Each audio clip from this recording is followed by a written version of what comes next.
So I'm Zach Brown. I work for Microsoft as a senior software engineer on Office 365. And we're going to talk about ETW, which seems to be something that people have either heard of but don't know anything about it, or they are interested but have no idea how to start because the docs are atrocious. So we'll start with a story. This is a little snip of a 4688 event, which is a process start in the Windows security event log. Anyone who does Windows security has probably seen this before and looked at it. It's probably the most common event people look at. And so that first highlighted line is you can see bad.exe has executed, and its parent process was, oh no, W3WP, which is IIS, so somebody's hacked your web app.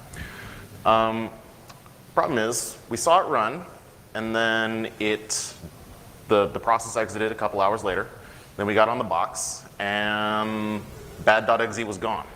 We don't know anything about it. We might be able to figure out who created the file using some file system forensics. But we don't really know what that was, where it came from. We don't have any information. We don't understand what it did. So if we were to build a forensics wish list, what would we want, right? So we'd want to know some things about networking. So things like what DNS lookups did it perform, what IP addresses did it connect to, how much data was transmitted, whether it's beaconing, so talking to command and control infrastructure. And then maybe some things more about what it did as opposed to who it talked to. So what DLLs it loaded. Did it create any threads in other processes, process hollowing? Any WMI operations for persistence, and then did it call any PowerShell functions, right? You can host the PowerShell runtime in another process if you know what you're doing, and you don't need PowerShell.exe. You just need the system.automation.dll. So what if I told you could get all this information, and it's already there? You don't have to write any telemetry into the OS itself. It's all just part of the OS. And what if I told you didn't need a kernel driver either? So ETW, to the rescue, stands for Event Tracing for Windows. It's originally for debug scenarios, so things like performance and power management tracing and CLR behaviors. But it also happens to have a huge amount of information on a lot of different subsystems. Things like network, so send and receive and connect, process creations, thread creations, memory allocations of various sorts, and whether or not they set the read-write executable flags on that section of memory. Image load, which in parlance for Windows is loading a DLL. DLLs are called images. And then on the user mode side, for all those subsystems I alluded to, PowerShell has an ETW trace. WinINet has an ETW trace, so you can see things like unencrypted request and response headers from HTTP. Or HTTPS, WMI, WinRM, which is the remoting technology for PowerShell, and a whole bunch of others. But kind of the big point here is there's over 1,100 providers on Windows 10 right now. If you run that command at the bottom on your Windows laptop, that shows you every provider that's available to you right now. So that's kind of like a brief overview of what we can see with it, what it looks like, what it's able to do. We'll talk a little bit about the shape of it and what it's like to consume it. This is the top half of a program called Microsoft Message Analyzer. It's free. You can download it yourself and play with any of the ETW providers that are on the operating system. It's how my team hunts for new data sources. To zoom in a little bit, this is a series of events that came in from the Microsoft Windows PowerShell. That highlighted fourth line is invoke Mimikatz, which is just me goofing around. But kind of the point here is that it's a series of events that you listen to, right? It's glorified printf debugging with a schema. This is the bottom half of that program.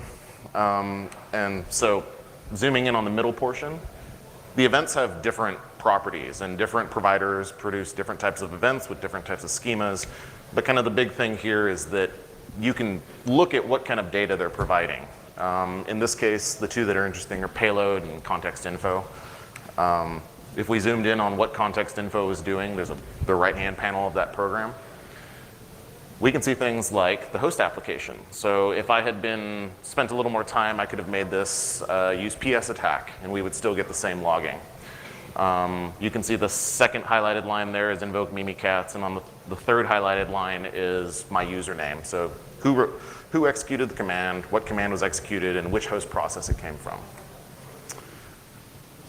We use ETW for all the things now, right? Just turn it all on, let it go, flood the system with information. Now you're going to win the day. Except not really. It's a debug stream. It's high volume. It was never meant for security. And so you've got to distill out the most interesting pieces of data for yourself. And so the Windows organization, last I checked, is about 5,000 engineers. Imagine 5,000 engineers adding all the debug information they ever wanted to know to 1,100 providers. It's a lot of information. If you were to turn them all on, you wouldn't be able to keep up. It'd probably be writing terabytes a minute. Let's see. So let's talk a little bit about basics before we get into the how to consume ETW. Kind of some important terms we got to cover are the trace session is a single session that you can subscribe to events for. Provider is a source like PowerShell or DNS or WMI.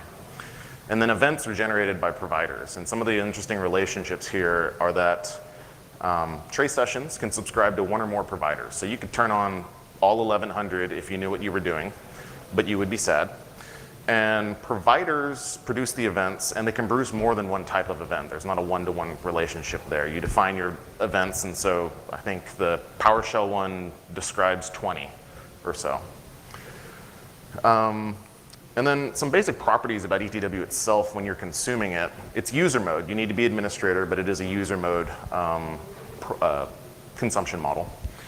It's low latency, high volume, like I kind of mentioned earlier. The events are schematized, but it's not a perfect data source. And I say that in the respect of you can drop events. The way that the subsystem works, there's a ring buffer. And if you don't pump events off the ring buffer fast enough, you will start dropping the oldest events off the end. And then I mentioned corrupted events. They don't happen often, but I've seen them. I would guesstimate 1 in every 10 million events is corrupted. So it's pretty good, but it does not have any guarantees that that data is always going to be 100% accurate and not corrupted.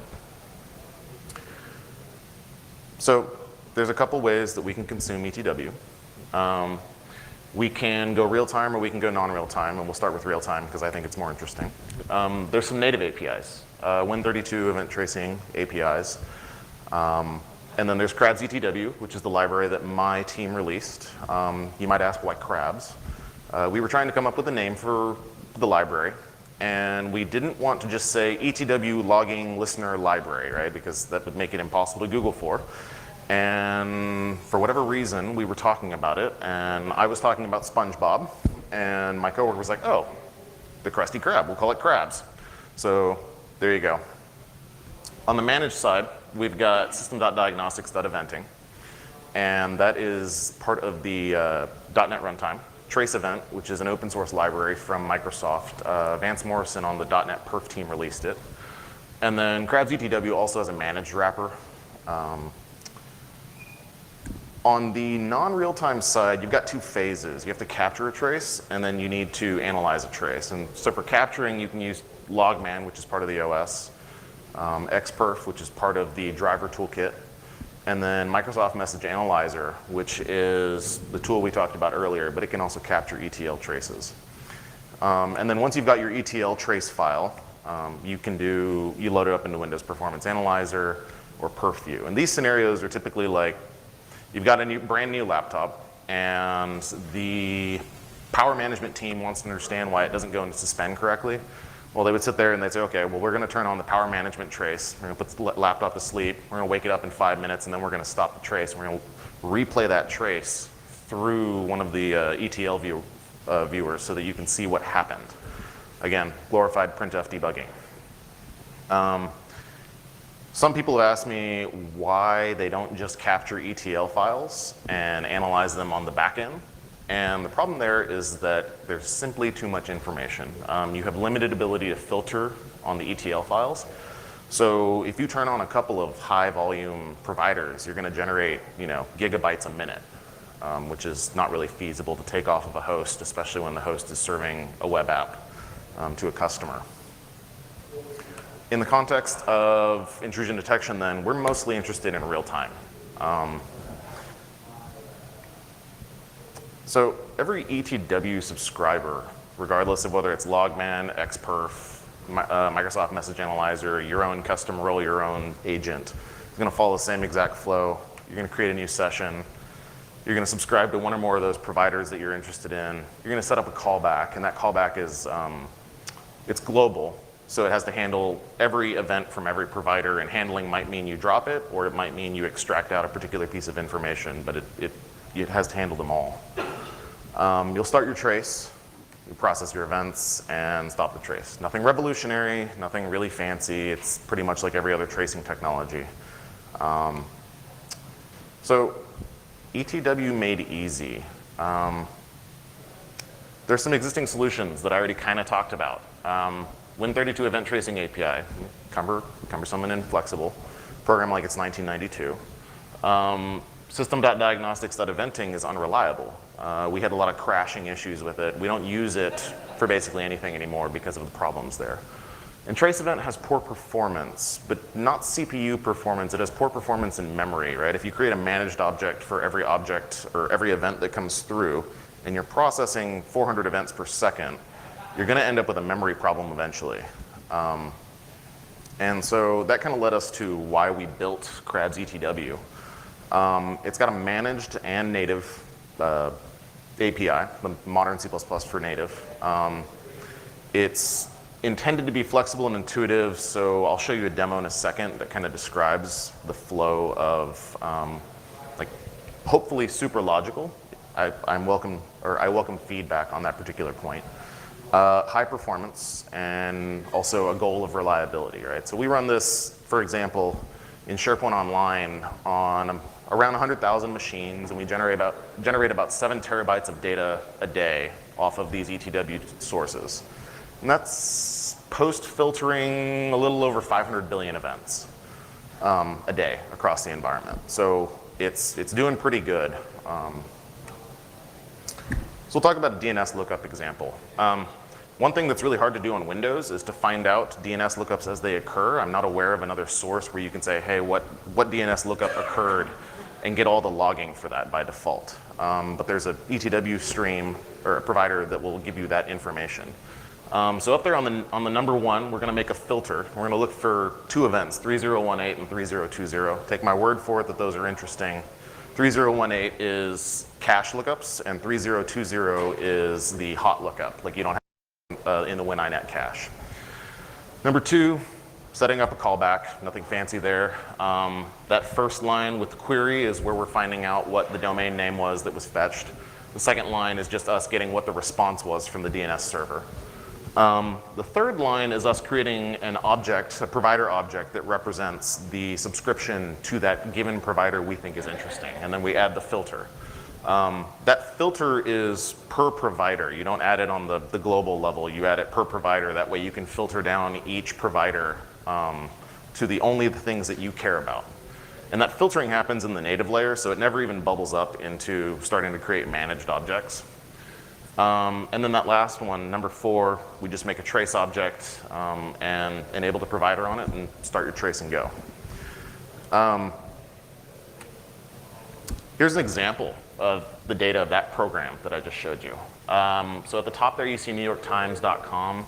That's me. This is me fetching NewYorkTimes.com, and this is a subset of the resolutions that occurred. And so, like there's a quadruple A record, an A record, quadruple A records there. The type :5 is the CNAME records for their CDNs, their ad software, or their AdSense and DoubleClick.net, that kind of stuff.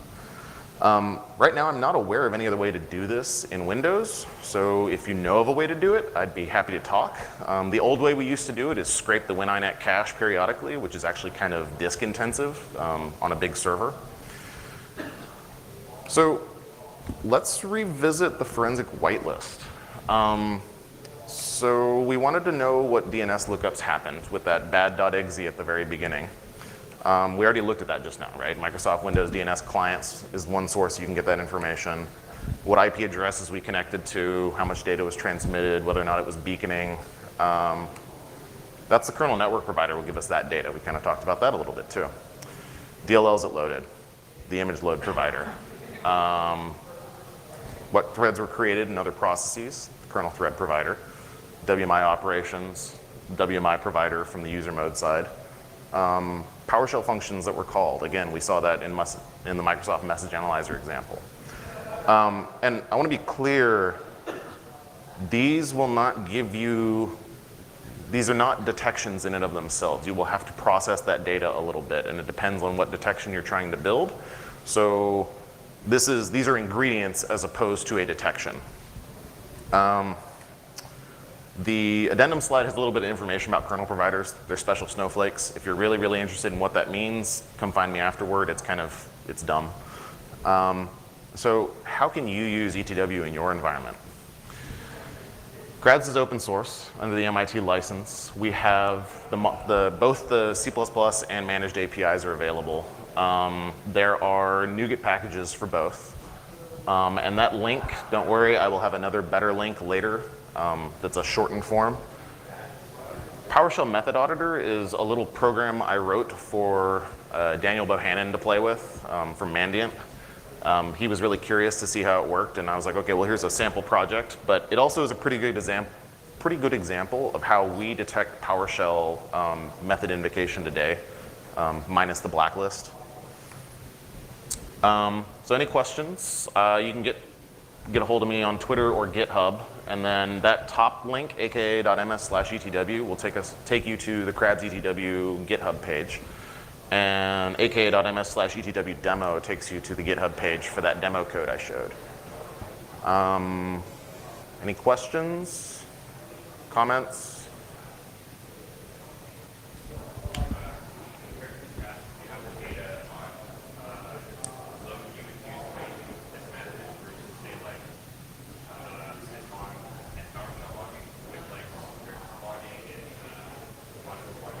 Sure.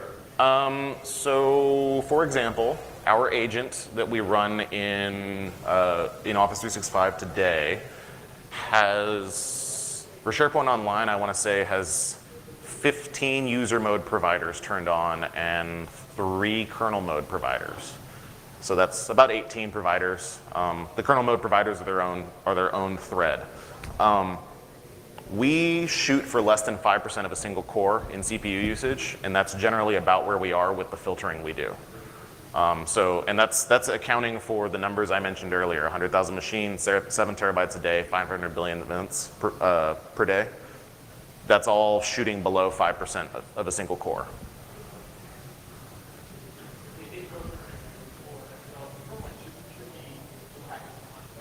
Do what? Yeah, our goal was to never get noticed. The perf team was surprised to find out that we had even deployed this thing. We didn't tell them that we were doing it. It's better to ask for forgiveness than permission. And they said, I mean, you stay below 100% of a single core, we don't care. And that's generous. Other groups are not quite so generous in this case. But yeah, as opposed to Sysmon, I don't have numbers for performance on Sysmon. And I've gotten questions like, why use this instead of Sysmon? This is kind of a build your own Sysmon. In our case, we aren't allowed to install Sysmon because a product team doesn't back it. And so the VP in my group was like, well, you can't install a kernel driver for something that a product doesn't get, or a product team does not back, right? Because I don't think Sysmon's creator wants me to call them up at 2 in the morning when it causes 16 machines to fall over, right? Any other questions?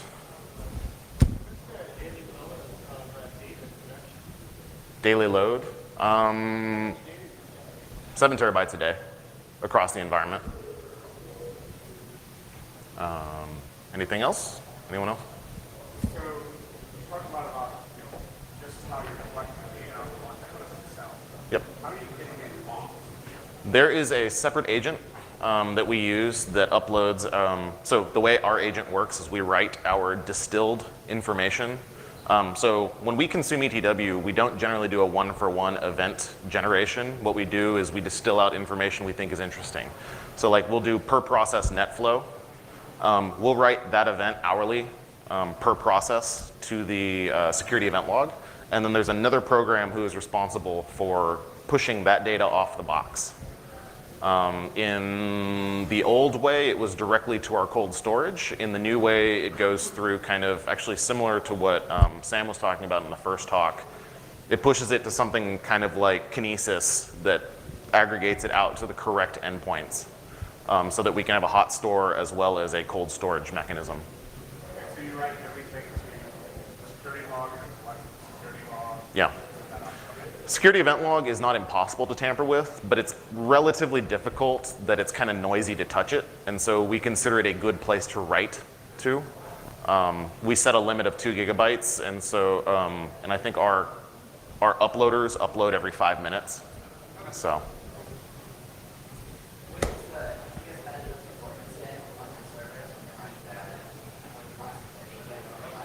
Yeah, less than 5% of a single core. In production, there's certain roles, for example, SQL does a lot of stuff that's very intensive and a lot of network traffic, and so that one sits more at around 10 or 15%. But it's an acceptable cost, and the perf team has not come and yelled at us yet for any problems. So. VMs are usually, I want to say 8-core, 64 gigs of RAM, that space. P machines are going to be bigger. I mean, they're big, beefy machines. Yeah. Yeah. Anyone else? Cool. Thank you.